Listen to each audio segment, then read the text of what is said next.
Bienvenidos a nuestro curso virtual de Historia para el sexto grado de primaria. Les saluda el profesor Andy Ortiz Tomasto. Recuerda, la consigna de esta semana es Soy solidario cuando ayudo a mis padres. En esta ocasión veremos el tema de la República Aristocrática, término creado por el gran historiador peruano Jorge Basadre, ese que aparece en tu billete de 100 soles, y es un periodo que abarca desde el año 1899, año en el que deja el cargo el presidente Nicolás de Piérola, finalizando el segundo militarismo o la reconstrucción nacional, y dando paso a este nuevo periodo que concluye en el año 1919, año en el que llega al poder por segunda ocasión el presidente Augusto Bernardino Leguía Salcedo, comenzando un periodo de 11 años de gobierno que se le conoce en la historia del Perú como el oncenio de Leguía.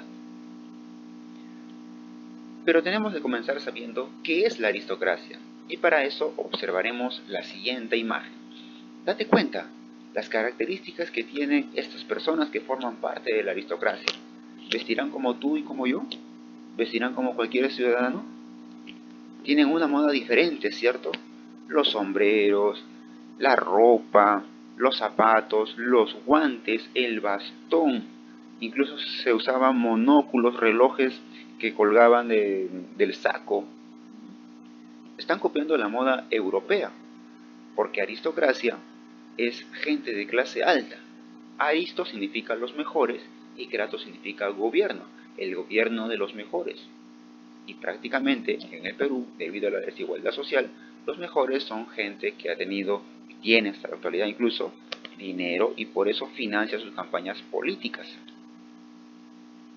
Surge un término que también podemos analizar, que es la oligarquía. Contrario a la monarquía, donde solo uno tiene el poder, en la oligarquía son varios, pero no muchos, son varios nada más, que van a gobernar. Oligo, varios, arquía, gobierno. El gobierno de varias personas, y entre ellos van a formar un grupo. Y ese grupo va a estar liderado principalmente por el Partido Civil, partido que ya ha sido fundado por Manuel Pardo. Entonces, podemos concluir que la aristocracia es gente que ha tenido mucho dinero, por ejemplo, se dedican a ser hacendados debido a la venta de sus productos, y con eso han financiado su campaña política. Pueden ser incluso banqueros o comerciantes, y ese grupo reducido va a gobernar el Perú en esta época. En el aspecto político, como hemos mencionado, el partido político predominante en esta época va a ser el Partido Civil. Por lo tanto, a este periodo de nuestra historia del Perú también se le llama Segundo Civilismo, y está conformado por el gobierno de los siguientes presidentes: el presidente Eduardo López de Romaña, el presidente Manuel Candamo, el presidente José Pardo y Barreda en su primer periodo de gobierno, seguido de Augusto Leguía, Guillermo Billinghurst y Óscar R. Benavides. Hay que mencionar que Óscar R. Benavides es el único presidente militar que ha tenido la República Aristocrática, debido a que Guillermo Billinghurst estaba tomando medidas muy populistas y que estaban afectando la economía y la estabilidad de la aristocracia. Por lo tanto, la aristocracia financia un golpe de estado de un militar para sacar del poder a la fuerza a Guillermo Billinghurst, y ese señor es Óscar R. Benavides, quien asume el poder luego de un golpe de estado contra Guillermo Billinghurst. Pero luego regresa la aristocracia al poder con el segundo periodo de gobierno de José Pardo y Barreda. En el aspecto económico, el Perú en esta época se caracteriza por la exportación de materia prima, recursos que son extraídos de las haciendas, de la costa y de la sierra. Por ejemplo, tenemos el petróleo y la caña de azúcar en la costa norte, en las haciendas de la costa norte. el algodón en las haciendas de la costa sur. En la sierra se exporta los minerales, en la sierra central. En la sierra sur tenemos la amplia producción de la lana. Y en la región oriental, la Amazonía del Perú, tenemos la exportación del caucho. Todos estos recursos que vienen a ser materia prima generaron muchos ingresos al Perú y obviamente también a los dueños de las haciendas y de los lugares donde se producía, por lo cual se inicia cierta recuperación económica. Y aunque nuestra dependencia con Inglaterra es muy marcada, eso quiere decir que los préstamos, la asesoría, todo lo relativo a la economía estaba influenciada por Inglaterra. Al final de este periodo, Inglaterra se ve desplazada por Estados Unidos y esa dependencia con Estados Unidos va a hacerse más fuerte y se va a consolidar en la época del oncenio de Leguía y que va a durar hasta la actualidad, porque hasta el día de hoy nosotros dependemos económicamente de Estados Unidos. En el aspecto social, tenemos que mencionar que seguía habiendo cierta desigualdad social, a pesar de que ya había pasado mucho tiempo de la independencia del Perú y que todos somos ciudadanos, todos somos iguales, pero no ocurría eso en la práctica, porque el presidente, por ejemplo, los presidentes de la República Aristocrática daban cierta ley de protección al indígena, pero el campesino no tenía quien lo proteja en la sierra. Ese campesino va a ser explotado por el hacendado y por el gamonal.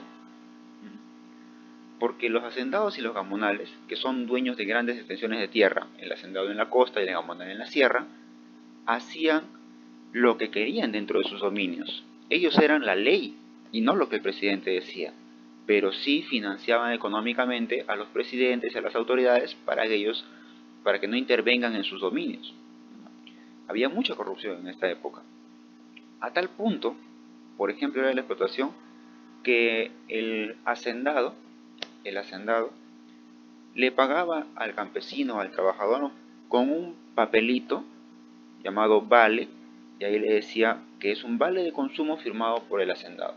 Y ese vale de consumo solo lo podría canjear en la bodega, en la tienda de ese mismo hacendado, de esa hacienda. Porque si el campesino, el trabajador, iba con ese vale a otra tienda, no le iban a aceptar, ya que era solamente un papel firmado. Y en la otra tienda iban a querer pues dinero. Y como el campesino no se le había dado dinero, se veía obligado a comprar los productos de la bodega de esa misma hacienda en la que trabajaba, cuyo precio era mayor y al final el campesino incluso terminaba endeudado. Los gamonales en la sierra también trabajaban un sistema de explotación muy violento, como por ejemplo el caso de las correrías, en las cuales para conseguir trabajadores se iban a las zonas de la serranía, donde no había mucha justicia, no había ley, y con sogas capturaban a los indígenas para hacerlos trabajar. Ese fue el sistema de correrías. Trabajaron con el sistema del enganche, por ejemplo, en los cuales se le facilitaba dinero al indígena para que luego el indígena se endeude con ese préstamo y tenga que trabajar para el gamonal.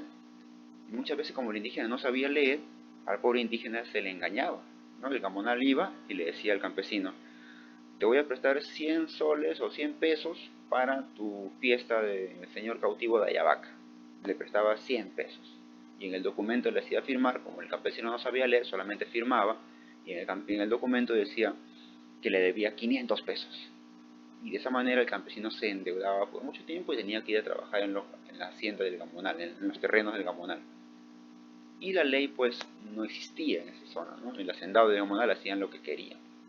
Entonces el campesino y el obrero siempre estuvieron en una situación desfavorecida, a tal punto que los obreros, por ejemplo, en las fábricas de la ciudad, empezaron a trabajar más horas de lo que su cuerpo podía soportar. 12 horas, 14 horas. Por lo tanto, van a exigir la disminución de las horas de trabajo, así como está ocurriendo en otros países del mundo. ¿Por qué? Porque el pensamiento anarquista se está difundiendo con facilidad, se está difundiendo rápidamente entre los trabajadores, y luego de una larga jornada, una larga lucha de estos trabajadores, se instaura al final las 8 horas de jornada laboral, primero para los trabajadores del muelle Dársena en el Callao y luego para todo el Perú. Recordemos que en esta época ya la electricidad se ha creado, por lo tanto, los trabajadores pues ya no tienen por qué descansar cuando no hay luz. Ahora siguen y siguen trabajando y eso va a ser razón por la cual los obreros de la fábrica textil de AT Vitarte van a reclamar y van a convocar a una huelga masiva. Son los primeros en convocar a huelga. Y al final de un largo proceso, el presidente José Pardo Barreda acepta las 8 horas de jornada laboral diaria que hasta la actualidad se mantiene. Veamos entonces qué dice nuestra autoevaluación. La primera pregunta te dice: ¿qué partido político fue el más importante durante la República Aristocrática? ¿El Partido Civil, el Partido Demócrata o el Partido Nacional?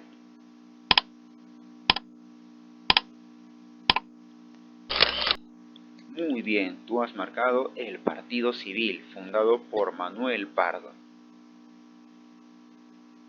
Pregunta número 2. ¿Quién fue el único presidente militar durante la República Aristocrática? ¿Será Augusto B. Leguía?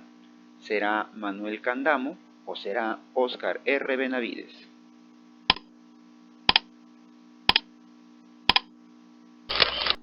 Si dijiste Augusto B. Leguía, no puede ser la respuesta, porque recuerda que Augusto B. Leguía incluso gobierna 11 años más. Manuel Candamo también es un presidente aristócrata, por lo tanto la respuesta es Óscar R. Benavides. No te olvides que tienes una tarea pendiente. Con ayuda de tus papás, de tus hermanos, en familia, resuelve las siguientes preguntas. Desarróllalo, practica y estudia mucho y nos encontramos la próxima clase. Hasta luego.